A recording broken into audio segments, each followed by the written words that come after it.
2015 বিকাল 5:30টার দিকে বাংলা মোটর সিগন্যালের কাছে পৌঁছালে অতর্কিত জয় বাংলা স্লোগান দিয়ে বেগম খালেদা জিয়ার গাড়িবহরে হামলা করে আওয়ামী লীগ ও ছাত্রলীগের নেতাকর্মীরা।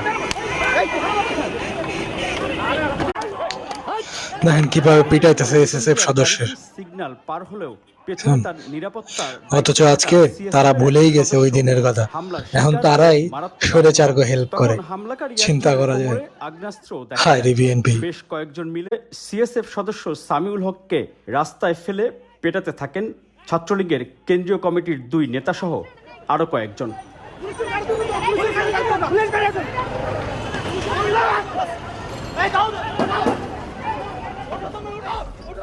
এ সময় বাংলা মোটরে দায়িত্ব পালন করা এক ট্রাফিক পুলিশ কর্মকর্তা সিএসএফ সদস্যকে রক্ষায় এগিয়ে আসেন। প্রায় একই সময়ে বেগম খালেদা জিয়ার গাড়ি লক্ষ্য করেও হামলা হয়। বেগম জিয়া গাড়ির যেই